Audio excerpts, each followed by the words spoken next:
seperti apa sih hikmahnya yang kita dapatkan kalau membaca ayat-ayat Allah? Hari ini kita akan bahas dalam butiran ilmu bersama Syekh Ali Jaber. Ini dia tamunya ya. Assalamualaikum Syekh. Assalamualaikum warahmatullahi wabarakatuh. Warahmatullahi wabarakatuh. Silakan Syekh.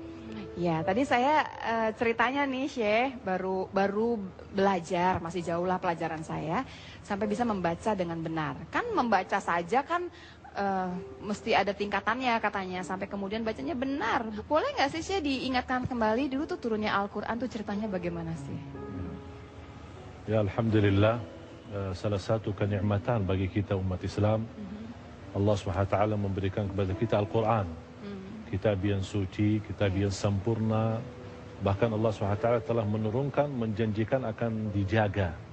Dijaga segi tulisannya, dari bercetakannya. Subhanallah, biarpun panjang masanya Al-Quran, belum ada seorang mampu merubahkan isi Al-Quran. Sebagaimana firman Allah, Inna nahnu nazzalna dzikra wa inna lahu lahafidhun. Dan memang turunnya Al-Quran dalam dua kali atau dua tahapan. Turun Al-Quran sempurna secara keseluruhan 30 juz dari Al-Lawhul Mahfuz. Al-Lawhul Mahfuz posisinya di atas langit yang ke-7. Di situ semua tertulis kitab-kitab atau takdir-takdir seluruh manusia. Di antaranya tertulis di sana Al-Quran atau diadakan Al-Quran. Turunnya Al-Quran sebagaimana kata Abdullah bin Abbas radhiyallahu anhuma, turun Al-Quran dari Al-Baitul di Al-Lawhul Mahfuz sampai ke langit pertama yang dinamakan As-Sama'ud Dunya, yang kita bisa lihat dengan pandangan mata, indahnya langit. Itu yang dinamakan As-Sama'ud Dunya, langit dunia. Kenapa dinamakan langit dunia? Karena kita bisa melihat secara langsung. Di situ turunnya Al-Quran, sampai di situ ditempatkan di Baitul Izzah. Satu tempat dinamakan Baitul Izzah. Dari situ mulai turun Al-Quran sesuai izin Allah Subhanahu wa taala. Ada yang turun karena jawab pertanyaan, ada yang turun karena ada salah satu peristiwa, atau menurunkan menerangkan hukum sesuatu. Dan pertama ayat yang diturunkan Allah Subhanahu wa taala kepada Nabi Muhammad sallallahu alaihi wasallam adalah Iqra. Iqra bismi rabbikal ladzi khalaq, itu yang termasuk 5 ayat. Iqra bismi rabbikal ladzi khalaq, khalaqal insana min 'alaq, Iqra wa rabbukal akram, alladzi 'allama bil qalam, 'allamal insana ma lam ya'lam. Dan di sini ada satu pesan. Kenapa mulai dari kata Iqra? Iqra itu bacalah. Saya melihat sepanjang sejarah Islam, semakin umat Islam memperhatikan kata baca.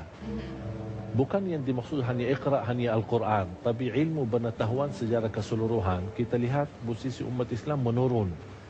Ilmu pengetahuan, sistem baca, kata Iqra. Sehari-hari kita melihat jumlah orang membaca buku, walaupun buku biasa itu sangat menurun.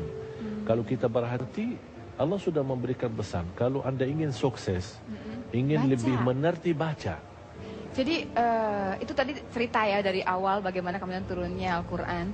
Tapi kan membaca Al-Quran sendiri, membaca itu kan ada adabnya, ada tata caranya. Ya, memang salah satu kemuliaan Al-Quran.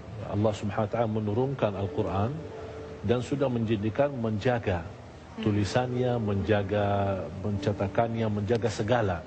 Di antara yang terjaga dalam Al-Quran itu adalah bacaannya. Memang Al-Quran sudah ada di tangan kita, tapi bukan sembarangan kita baca. Tetap kita walaupun berupaya berikhtiar, setiap satu huruf kita baca dapat 10 kebaikan. Walaupun kita tidak mengerti isinya, itu tetap kita dapat. Artinya upaya ikhtiar kita membaca. Itu kehebatannya Al-Quran ya. Kita nggak ngerti, kita bacanya berantakan pun, setiap satu huruf yang kita baca tetap dapat faedah ya. Tetap ada manfaatnya. Tapi yang dimaksud kita membaca sambil menjadi di posisi seorang guru, posisi seorang menajar orang lain. Di situ ada adabnya, ada prosesnya. Allah Subhanahu wa taala berfirman, "Warattilil Qur'ana tartila." Bacalah Al-Quran sebagaimana Allah turunkannya. Ada juga hadis yang dihasankan oleh ulama, Iqra'ul Qur'ana kama unzil. Bacalah Al-Quran sebagaimana Allah turunkannya. Bicara mengenai bacanya, panjang pendeknya, kemudian barangkali lebih jauhnya itu kan suka ada iramanya. Iya. Nah, itu harus seperti itu atau sedapat yang kita bisa atau bagaimana? Dan hikmah apa yang kita dapat walaupun kita masih barangkali belum sampai ke tempat yang paling sempurna. Nanti ya, Syekh kita bahas lebih jauh. Pemirsa, sesaat lagi kita akan bahas lebih jauh. Nah, Syekh Ali, kita balik lagi ya Syekh Ali. Sebelum saya mengejar mengenai hikmahnya, saya juga ingin menanyakan mengenai apa sih beda terjemahan sama tafsiran. Nanti setelah dijabarkan, mana yang lebih penting? Terjemahan yang kita baca atau tafsirnya yang kita baca? Pertama, kan Al-Quran bahasa Arab. Iya. Dan bahasa itu adalah bahasa surga. Dan untuk diterjemahkan, ini hanya membantu sedikit beberapa persen untuk difahami isi Al-Quran. Iya. Dan selalu saya sampaikan, belum ada bahasa yang mampu menyempurnakan atau menjelaskan isi Al-Quran selain bahasa Arab sendiri secara sempurna. Iya. Jadi terjemahan bahasa Indonesia, bahasa Inggris, bahasa apa saja, bahkan ada seluruh bahasa dunia, tapi tetap belum mampu Untuk menjelaskan secara sempurna sesuai keinginan Allah apa isi Al-Quran. Oleh karena itu ada ilmu tafsir. Ilmu tafsir itu lebih luas daripada terjemahan. Lebih detail. Ada tafsir yang lebih memperhatikan nahu, saraf, qawaid, apa itu jama', apa itu banyak, apa itu, menjelaskan sejarah bahasa. Ada ilmu tafsir yang lebih larinya kepada persoalan fikih. Ada ilmu tafsir yang larinya kepada soalan sejarah. Apa sirah, apa yang berjuang, asbabun nuzul, apa sebab turun ayat. Itu berarti ilmu tafsir itu sangat luas. Tapi ilmu tafsir bagi orang-orang, bukan orang awam ya, tapi bagi orang yang sibuk dalam bidang mempelajari dan mendalami Al-Quran, dia memang butuh tafsir. Sangat membutuhkan tafsir. Kenapa? Karena dia bisa dalam ilmu tafsir, dia bisa mengerti dari segi bahasa Al-Quran, juga bisa mengerti dari segi fikih, dan juga bisa mengerti dari segi sejarah. Kalau saya nih, saya kan awam aja gitu ya, Syekh. Saya mestinya baca tafsir atau cuma baca terjemahan? Kalau untuk sebatas kita ingin mengerti walaupun seberapa persen, cukup terjemahan. Karena tafsir itu termasuk ilmu tersendiri. Orang yang pintar dan pandai membaca, lancar bacaannya, bagus bahkan iramannya, dijanjikan akan ikut nanti di hari kiamat bersama malaika as-safara kiram barara. Tapi kalau orang yang agak istilahnya awam ya, dia cinta Al-Quran, tapi banyak bata-bata, takut banyak salah. Subhanallah, ini salah satu kemuliaan. Allah, Rasulullah SAW di hadis yang sahih menjanjikan ada 2 pahala, bukan 1. Bagi orang lancar hanya 1, tapi bagi orang yang banyak bata-bata 2. Mengapa 2? 1 karena dia mau baca, yang kedua karena dia menghadapi kesulitan dalam membaca. Masya Allah ya, dapatlah gitu ya. Tidak ada kerugian kalau kita baca Al-Quran. Dalam keadaan apapun, maksudnya benar-benar pun ilmunya, seberapa pun sedikitnya. Betul. Bahkan yang membaca sama yang simak pahalanya sama. Maksudnya, kalau ada orang betul-betul awam banget, dia belum bisa baca sama sekali, tidak mengerti huruf dia sama sekali. Huruf. Bagaimana dia supaya dia dapat setor pahala istilahnya, kalau kita bicara setor ya, setor pahala kepada tabungan akhirat. Ada cara, simak, dengar. Oke, kalau gitu kita mulai dari hikmahnya. Nah, tadi kan udah masuk ke hikmah sebetulnya nih ya. Sebegitu banyak yang dijanjikan kalau membaca ayat-ayat Allah. Selain yang tadi kebaikan itu semua, apalagi Syekh? Sebenarnya Al-Quran itu untuk petunjuk. Kembali kepada niat kita saat membaca Al-Quran. Ada orang ingin membaca Al-Quran untuk menemukan petunjuk. Ingin menemukan sesuatu yang Allah bukakan hatinya. Supaya dia terus istiqamah, terus dia menjadi orang yang salih-salihah. Berarti dia ada keinginan untuk menemukan petunjuk. Akan dapat petunjuk, karena niatnya. Ada orang ingin dapat taufik. Dia membaca Al-Quran supaya Allah bukakan kemudahan dalam segala urusannya, taufik dari Allah SWT. Ada orang membaca Al-Quran niat sembuh, karena Al-Quran memang diturunkan bukan hanya berkahnya untuk pahala, tapi berkahnya bisa menyembuhkan penyakit kita. Ada orang membaca Al-Quran tapi niatkan pahala bacaannya untuk orang yang sudah meninggal dunia. Boleh termasuk ya, orang Pak? tua. Boleh. Tapi Syekh kan katanya kita nggak nggak bisa kirim kemana-mana kalau kecuali kita ini memang anaknya. Anaknya begini, memang masalah membaca Al-Quran untuk orang yang sudah meninggal dunia ada berbeda pendapat. Oh baik. Ada pendapat masing-masing punya amalan sendiri. Kalau sudah mati tidak ada amalan lagi. Iya, putus katanya. Tidak bisa diwakili lah Iya, istilahnya. iya. Ada amalan, ada pendapat bisa. Saya mengambil banyak kesimpulan dari perbedaan itu yang sudah jelas-jelas Iya. dan disepakati ada manfaatnya untuk orang yang sudah mati adalah doa. Oh, Itu iya. sudah sepakat itu, Iya, ya, tidak ada masalah. Bagaimana jalan keluarnya? Bacaan Al-Quran bisa berguna bagi orang mayit. Begini caranya. Kita habis baca, Iya. berdoa. Oh, Ya baik. Allah, aku titipkan pahala bacaan saya untuk Iya, orang ya. tua, untuk si fulan, untuk si fulan. Berarti bukan hanya sendiri bacaannya, tapi kita memohon kepada Allah. Dan doa itu sangat berguna bagi orang mayit. Karena bukan hanya anak kepada orang tua, kita kan mendoakan seluruh umat. Iya. Allahumma fil muslimina wal muslimah. Padahal Iya. kita tidak kenal. Nggak kenal, ya Iya. betul. Iya, iya. Jadi sebegitu banyak hikmahnya. Kita akan gali lagi lebih jauh, Syekh ya. Iya. Bagaimana kemudian kita bisa mencintai ayat-ayat Allah dan kemudian mengambil semua hikmahnya. Saat lagi, pemirsa, terima kasih Anda masih bersama kami di Butiran Ilmu Hasanah para pencari ilmu. Kita masih membahas mengenai hikmah membaca ayat-ayat Allah. Sudah ada Syekh Ali, tapi kita udah bukan berdua lagi nih Syekh Ali, sudah ada dua tamu lagi di sini. Yang pertama adalah Mas Bowo. Assalamualaikum warahmatullahi wabarakatuh, Mas Bowo. Waalaikumsalam warahmatullahi wabarakatuh. Tuh, lain tuh kol-kolahnya aja beda banget tuh sama saya tuh ngomongnya ya. Mbak Istiqomah, Assalamualaikum warahmatullahi wabarakatuh. Waalaikumsalam warahmatullahi wabarakatuh. Iya, kebetulan kedua tamu saya ini punya keterbatasan, dua-duanya memang tunanetra, tapi tidak membatasi mereka untuk mencintai dan membaca ayat-ayat Allah. Saya akan bertanya sedikit dulu sebelum nanti mereka berdua akan membaca ayat-ayat suci Al-Quran dengan menggunakan Al-Quran huruf Braille ya Mas Bowo ya. Iya. Mas Bowo boleh diceritakan nggak belajar baca Al-Quran itu dari umur berapa? Jadi awal saya mempelajari Al-Quran itu ketika antara umur 6 sampai 7 tahun. Pada waktu itu memang saya tinggal di satu daerah yang kebudayaannya itu setiap sore anak-anak seusia saya pada waktu itu pergi ke musola, ke masjid, mengaji bersama-sama. Nah, jadi awalnya saya waktu itu hanya ikut-ikutan saja gitu. Hanya yang membedakan ketika sudah sampai di musola, kalau mereka belajar mengaji itu dengan Al-Quran, kalau saya waktu itu dengan hafalan, karena saya belum mempelajari Al-Quran Braille dan gurunya juga kan tidak bisa. Nah, setelah bersekolah baru bertemu dengan guru yang bisa mengajarkan Al-Quran Braille, baru mulai mengenal dari pengenalan huruf hijaiyahnya, kemudian syakal atau harokatnya, kemudian juga mulai membaca sedikit demi sedikit seperti itu. Jadi sebetulnya belajar ketemu Al-Quran yang benarnya, jadi di umur? Jadi ya kalau untuk hafalan dari umur masih 6 kecil tahun, ya, dari 6 tapi tahun. kalau untuk Al-Quran Braille mengenal sampai bisa membacanya itu sekitar umur 12-13 tahun. Oh, jadi udah masuk akhir SD mau SMP kali Iya, ya. Baik. Dan sekarang ini ada juz yang dihafal?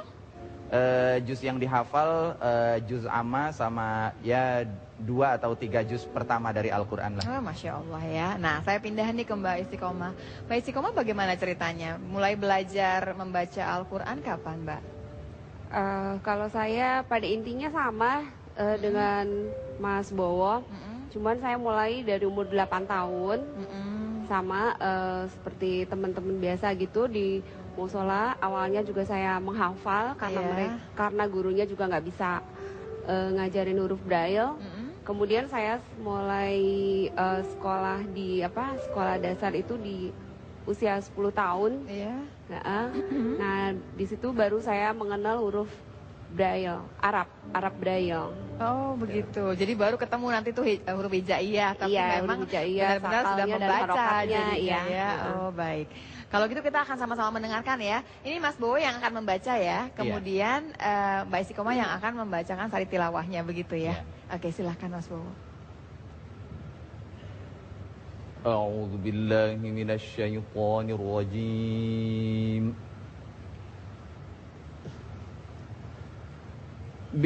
Bismillahirrahmanirrahim.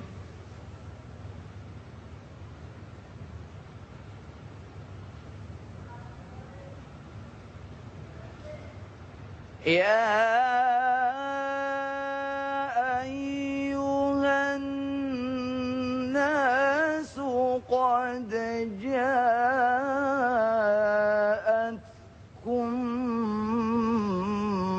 maw'idhatum min rabbikum.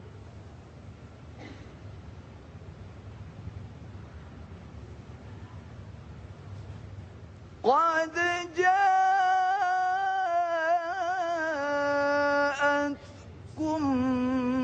موعظة من ربكم وشفاء لما في الصدور.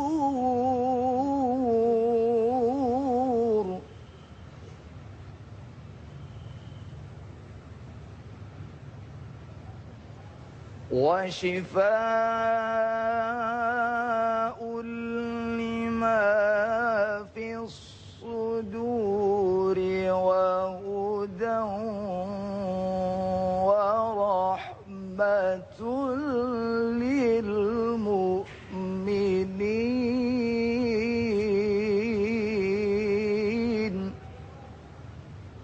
صدق الله العظيم.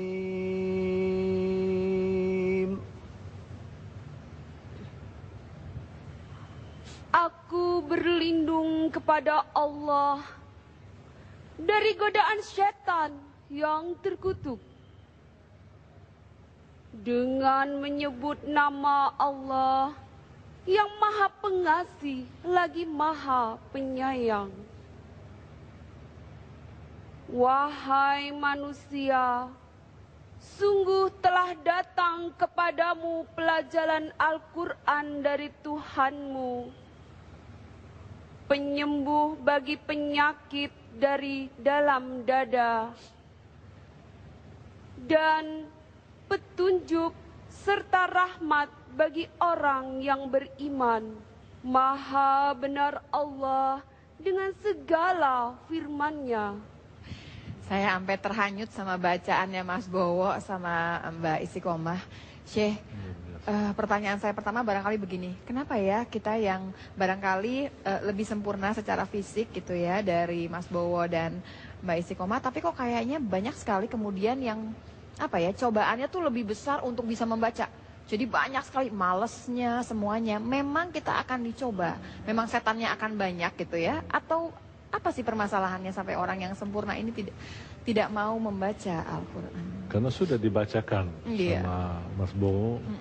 Al-Quran itu salah satu pelajaran yang telah diturunkan oleh Allah SWT. Dan Al-Quran ini sebenarnya bukan milik umat Islam.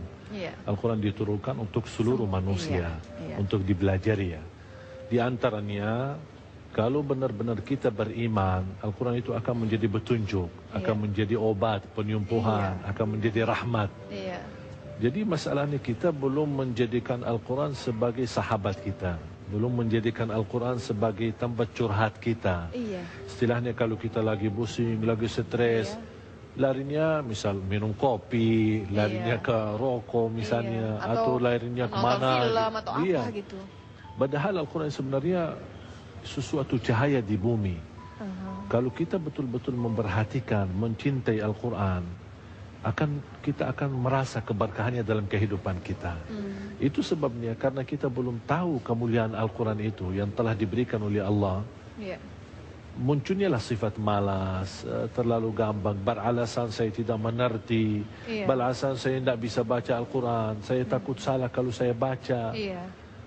Dan sudah saya jelaskan, bukan hanya masalah baca. Sekarang simak pun Iya, malah sudah mendapatkan hikmahnya dengan menyimak. Iya. Iya, ada satu pertanyaan yang paling penting yang barangkali jadi alasan banyak orang, barangkali pemirsa ya, daripada saya membaca di mana panjang pendeknya salah dan artinya jadi salah, lebih baik saya nggak bacakan mestinya. Nah, apakah benar demikian? Bagaimana penjelasan Syekh mengenai hal itu? Iya. Hikmah membaca ayat-ayat Allah kita akan bahas lebih jauh lagi, termasuk juga Al-Quran dengan huruf Braille ya, dengan huruf Braille barangkali untuk penyandang tunanetra. Syekh Ali, sebelum kita ngomongin Quran ya, saya masih mau menanyakan bahwa tadi kan kadang-kadang orang mengatakan bahwa daripada saya baca dengan panjang pendek yang salah, lebih baik saya nggak baca dong. Kesalahan dalam membaca Al-Quran ada dua. Iya. Ada kesalahan yang merubah makna. Masalah yang terkait dengan salah yang rubah makna itu sangat bahaya. Tidak boleh. Bukannya panjang pendek juga merubah makna? Tidak. Justru yang panjang pendek itu untuk penyempurnaan Al-Quran. Oh. Bagi orang awam, misal kalau dia baca ya ayyuhalladzina amanu, tidak baki ya seperti bagaimana Mas Bo tadi, dia baca langsung ya ayyuhalladzina amanu, bacaannya benar. Tidak ada salah di sini. Salah seperti ini hanya yang bisa tahu adalah orang yang memiliki keahlian, yang masuk masalah ilmu tajwid. Misal ada gunna, ada tanwin, ada panjang, ada pendek. Itu memang perlu dipelajari. Tapi kalau kita salah dalam hal itu tidak berdosa. Yang berdosa adalah orang yang sudah belajar, tapi dia tidak mau rubah bacaannya. Justru keterbatasan aja, begitu semangatnya. Kalau Mas Bowo sama Mbak Istiqomah bisa jalan sejauh itu, kita harusnya mestinya ya. Apalagi kita kan. Harusnya. Nah, saya mau tanya sama Mas Bowo. Mas Bowo, ini kalau bedanya, kan tadi ada bacaannya gini, Mas Bowo baca yang bahasa Arab. Iya. Kalau Mbak Istiqomah bacanya yang bahasa Indonesia terjemahan. Nah, ini bedanya kalau di braille-nya itu gimana sih? Jadi Braille itu kan terdiri dari 6 titik simbol-simbolnya itu. Iya. Nah, ketika dia dialihfungsikan ke dalam huruf Arab atau huruf hijaiyah, maka jumlah hurufnya kan menjadi jauh lebih banyak dibandingkan dengan abjad atau huruf Indonesia. Oh gitu. Nah, maka fungsinya itu sebagian ada yang beralih gitu. Nah, seperti itu. Dan juga kan kalau untuk membaca Al-Quran itu membutuhkan syakal, fathah, kasroh, dhammah, agar dia bisa dibaca A, I, U gitu kan. Nah, itu kan juga membutuhkan titik-titik tambahan. Nah, itu yang membedakan antara Braille Latin sama dengan yang Arab. Braille Arab. Dan ini jadi saya mau dengar cerita mengenai Al-Quran Braille yang beda. Jadi kalau pemirsa mau tahu apa yang dipegang sama Mas Bowo sama Mbak Istiqomah ini, walaupun kesannya tebal, itu baru 1 juz sebetulnya. Iya, betul. Jadi kebayang kalau misalkan satu mushaf penuh nih, satu Al-Quran penuh, seberapa berat dan seberapa besar gitu ya. Jadi yang dibawa cuma 1 juz. Tapi katanya ada terobosan baru, Syekh. Gimana, Syekh? Jadi ini 30 juz ini pemirsa jadi cuman satu buku hanya tipis buku ini. Di sini 30 juz, tapi lebih memperhatikan dari suara. Oh, dan jadi Mas mereka Bowo kalau itu, ditunjuk ya jadi misal suara kalau yang kita terdengar. kan bisa baca Latinnya. Misal ada tulisan ini kita bisa baca. Tapi bagi mereka yang punya keterbatasan, mereka bisa baca bahasa Braille-nya. Jadi pakai tangan dibaca, oh ini juz sekian. Terus ambil alatnya, kemudian ditusuk ya, ditunjuk gitu. Nanti ada suara yang keluar. Ada suara. Dan dia bisa mendengar bacaan pertama sesuai yang benar, bacaan yang benar. Yang kedua, plus bisa sekaligus menyimak artinya. Misal, suratul Fatihah mulai dari ayat 1 sampai ayat sekian. Saya ingin dengan terjemahannya. Jadi setiap satu ayat keluar, dia bisa dengar bacaan yang benar, dia bisa ikutin. Yang kedua, dia bisa mengerti artinya sama jadi isinya. Ini lebih ke arah dengan mendengar, menghafal. Mendengar. Mengapa ada sistem suara di sini? Itu kelebihan Quran biasa. Karena kalau dari perbedaan antara Braille digital sama Braille biasa, pertama dari segi ukuran, dari segi jumlah halaman, bahkan dari Mas segi Bowo langsung ketawa, kebayang kata Mas Bowo dari kalau segi bawa pilihan. 30 juz. Kalau di sini, misal kalau saya minta sama Mas Bowo bukain Al-Quran, tolong cariin ayat nomor sekian, dia tidak bisa. Harus dia cari satu persatu. Tapi kalau dalam Quran ini, saya kalau minta sama Mas Bowo, coba cariin, dia bisa langsung. Oh. dengan angka. Karena ada angka pilihan Ada angka, ayat. dia langsung misalkan ya surat A gitu ya, dia tunjuk, kemudian dia minta di ayat sekian. Ayat gitu. sekian. Kalau kamu Iya, perhatiin. jadi kalau di shoot dekat barangkali pemirsa itu ada ya apa titik-titik tadi tuh yang diceritakan Iya. sama Mas Bowo ya, baik. Memang bahasa Braille itu seluruh dunia hampir satu. Iya, satu Cuman ya, satu hanya bahasa. bentuknya saja yang ini. Tapi Iya. kalau itu memang 6 titik di seluruh dunia. Iya.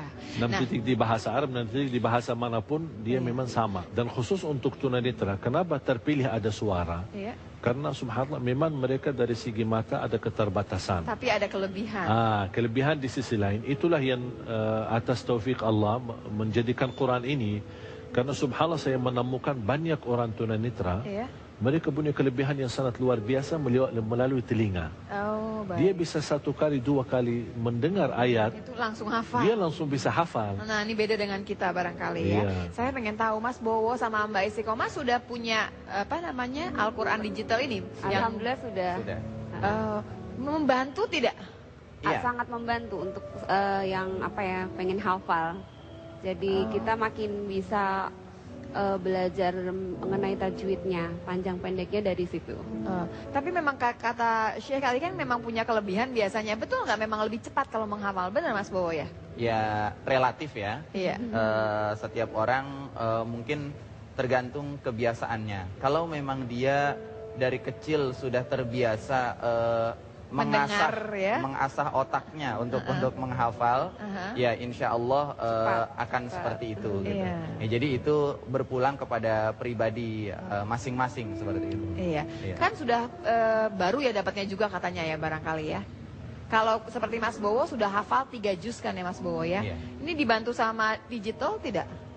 Pada waktu itu saya menghafal belum memiliki Al-Quran digital, jadi masih dengan Al-Quran Braille yang semacam ini. Bahkan pertama kali saya ada keinginan untuk menghafal Al-Quran itu masih dengan kaset.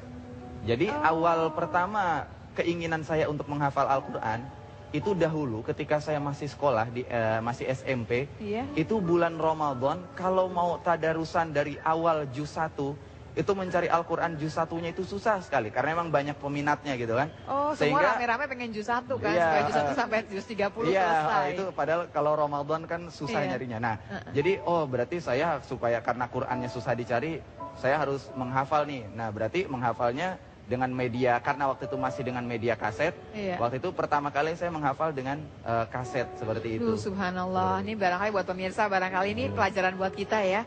Sebegitu susahnya, jadi mau tidak mau udah kita hafal aja. Karena biasanya nggak dapet nih juz pertamanya gitu. Baik, kita akan bicara lebih jauh lagi pemirsa, masih mengenai hikmah membaca ayat-ayat Allah di butiran ilmu. Sana para pencari ilmu, kita masih membahas mengenai hikmah membaca ayat-ayat Allah yang bukan saja kita memperlihatkan hikmahnya, tapi di sini juga kita diusahakan untuk diberikan semangat lebih jauh karena di sini selain ada Syekh Ali, ada Mas Bowo, ada Mbak Istiqomah yang dua-duanya punya keterbatasan, tapi jangan salah kelebihannya juga banyak sekali. Mereka berdua membaca Al-Quran dengan huruf Braille dan kemudian Syekh Ali menceritakan bahwa sekarang ada Al-Quran digital Braille gitu ya. Iya. Braille lah kita biasa bicaranya. Intinya Al-Quran ini sedang diusahakan untuk dibagikan ke semua sebanyak mungkin orang yang membutuhkan. Per Al-Qurannya sendiri harganya berapa, Syekh? Ya, kita alhamdulillah selama ini menggerakkan wakaf infak 1.250.000. Iya, 1.250.000 per Al-Qurannya. Per Al-Quran. Tapi ini akan membantu banyak sekali. Tadi kita sudah tanya sama Mas Bowo, Mbak Istiqomah, bagaimana sih Al-Quran digital ini membantu sekali gitu ya Mas Bowo ya. Nah ini kita pengennya semua teman-temannya Mas Bowo dan Mbak Istiqomah ini bisa mendapatkan dan seluruh Indonesia. Tadi saya mengatakan tunanetra di Indonesia ini cukup banyak. Cukup Dan ini banyak. belum tersentuh lah. Bahkan Al-Quran ini alhamdulillah termasuk Quran yang pertama kali sedunia. Masya Allah. Belum ada. Masya Dan Allah ya, sistem ini hebat belum ya. ada. Jadi biasanya orang masih pakai yang tadi kasih lihat tuh Mas Bowo ya. Iya. Satu gitu 1 juz. Jadi Ini, mau Mbak, tidak ini- mau mesti punya 30 yang Ini seperti 1 itu. juz aja. Kalau kita bandingkan, Iya. ini Itu 30 langsung juz. 30 juz dengan tipis seperti itu. Dibawa Iya. kemana aja bisa. Iya. Ini kemarin pas saya melihat hasil bercetakan, Iya. kalau 30 juz itu Kurang lebih antara 24, 28 sampai 30 kilogram. Kilogram. Bisa nggak kemudian masyarakat diajak untuk membantu? Ini kan yayasannya Syekh Ali gitu ya.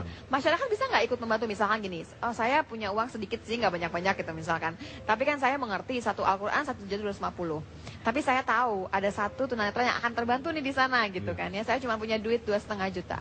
Boleh nggak saya bantu 2 gitu? Ya, Alhamdulillah selama ini kita memang sejak kita menggerakkan hampir kurang lebih 3 bulan, rata-rata bantuan dari para jamaah. Ada yang infakkan kemampuannya 1 Quran, ada yang untuk 2, ada yang untuk 10.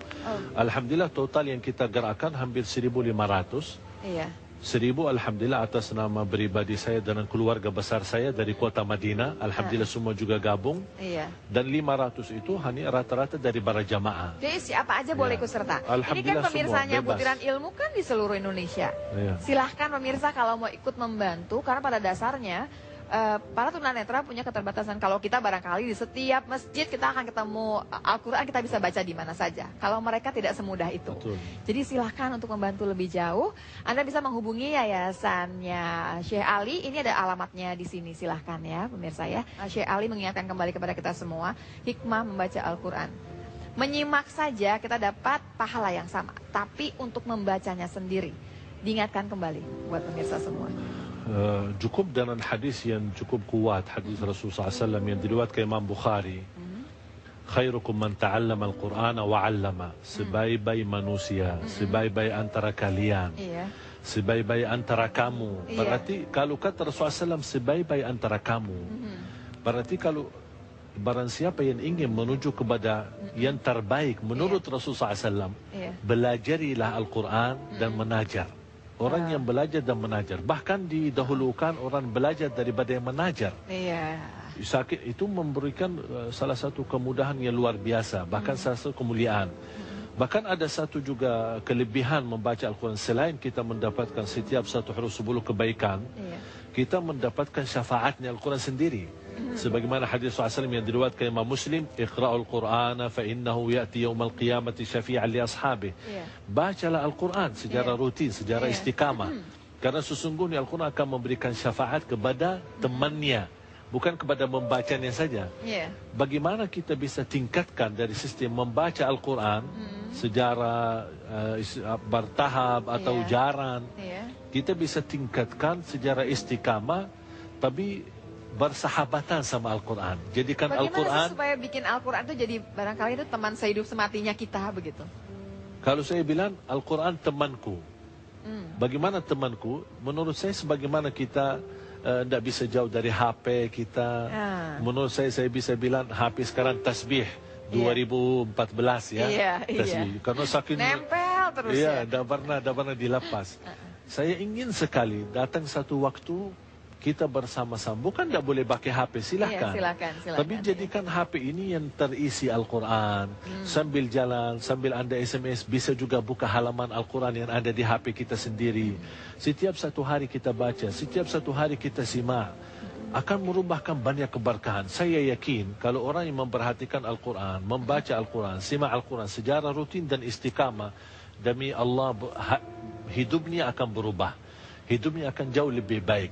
Ini kalamullah, ini kitabullah, bukan kitab manusia. Dan hidup lebih baik itu bukan dihitung dari materi. Kalau mereka yang memiliki keterbatasan, kalau ditanya sama Allah, kenapa kamu tidak baca Al-Quran, dia masih punya alasan. Terus alasan kita apa? Malu. Seharusnya ini seperti Mas Bo, kemudian Mbak Istiqamah, ini sebenarnya menjadi contoh baik untuk kita. Kalau mereka yang memiliki keterbatasan seperti ini, kita seharusnya malu sama Allah SWT dan malu terhadap diri sendiri. Saya tidak minta Anda baca 30 juz, tapi jangan lewat satu hari belum baca Al-Quran. Tanpa baca Al-Quran. Syekh Ali terima kasih banyak.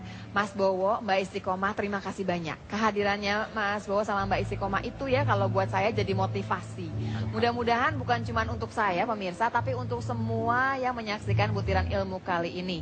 Bahwa kita mengerti hikmah membaca ayat suci Al-Quran itu banyak sekali ayatnya Allah. Tapi lebih jauh lagi, malulah kita kalau tidak kemudian kita berusaha lebih jauh untuk membaca. Ingat, apapun yang kita baca nanti tetap ada hikmahnya di sana.